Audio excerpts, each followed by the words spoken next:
ସାମ୍ବାଦିକ ସମ୍ମିଳନୀ କରିବାର ଉଦ୍ଦେଶ୍ୟ ହେଉଛି ଆଜି ଆମେ ସୋସିଆଲ ମିଡ଼ିଆ ମାଧ୍ୟମରେ କିଛି ଟିଭି ନ୍ୟୁଜ୍ରେ ଦେଖିବା ପାଇଁ ପାଇଲୁ ଯେ କିଛି ମାଲିକମାନେ ଏକ ସଂଘ କରି କିଛି କଳାକାରଙ୍କୁ ଆଜି ବ୍ୟାନ୍ କରିଛନ୍ତି। ଯଦି କୌଣସି କଳାକାର କୌଣସି ମାଲିକ ପ୍ରତି ଦୁର୍ବ୍ୟବହାର ପ୍ରଦର୍ଶନ କରୁଛି ତାହାକୁ ଆମେ ଦୃଢ଼ ଭାବରେ ନିନ୍ଦା କରୁଛୁ। ତତ୍ସହିତ ଯଦି କୌଣସି ମାଲିକ କୌଣସି ନିରୀହ କଳାକାରକୁ ଅତ୍ୟାଚାର କରୁଛନ୍ତି କି ମାଡ଼ ମାରୁଛନ୍ତି ତାହାକୁ ମଧ୍ୟ ଆମେ ନିନ୍ଦା କରୁଛୁ।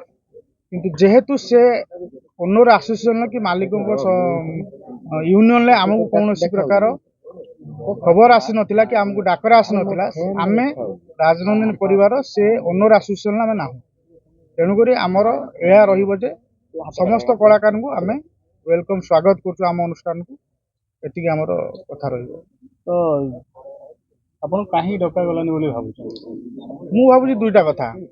ପ୍ରଥମ କଥା, ଆମେ ଭାବୁଛୁ ଆମ ଅନୁଷ୍ଠାନଟି ବୋଧେ ତାଙ୍କ ସମକକ୍ଷ ହେଇନଥିବା କାରଣରୁ, ନଚେତ୍ ଯେହେତୁ ନରିପଣ୍ଡା ଭଦ୍ରକର କଳାକାର ସେଇ ଉଦ୍ଦେଶ୍ୟ ହଉ, ଦୁଇଟା ଉଦ୍ଦେଶ୍ୟ ଭିତରେ କୋଉଟା ଗୋଟେ ସତ୍ୟ ହେଇଥିବ, ସେଥିପାଇଁ ଆମକୁ ଡକାଗଲା। ଯଦି ନରିପଣ୍ଡା ଆପଣଙ୍କ ପାର୍ଟିକୁ ଆସିବାକୁ ଚାହିଁବେ, ଯେହେତୁ ତାଙ୍କୁ ବ୍ୟାନ୍ କରାଯାଇଛି, ତ ଆପଣ ତାଙ୍କୁ ରିସିଭ୍ କରିବେ? ବ୍ୟାନ୍ ସେମାନେ କରିଛନ୍ତି, ବ୍ୟାନ୍ ମୁଁ କରିନି, ଯେହେତୁ ଏଟା ତାଙ୍କର ୟୁନିୟନର କଥା ଅଛି।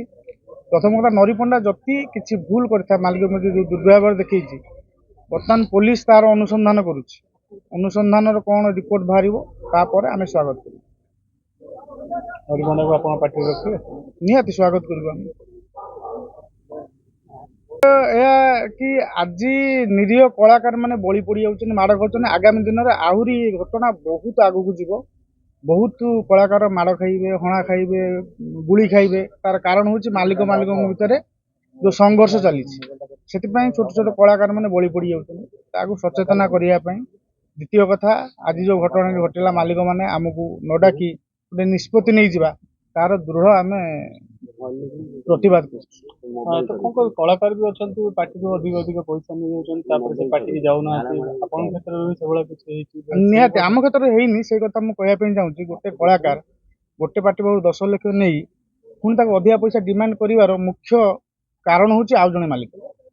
ଯଦି ଆଉ ଜଣେ ମାଲିକ ତାକୁ 15 ଲକ୍ଷ ଯାଚୁଛି, ସେ କାହିଁକି ସେ ନ କରିବ ସେଇଆ? ତେଣୁକରି ଏ ଯୁଦ୍ଧ ମାଲିକ ମାନଙ୍କ ଭିତରେ।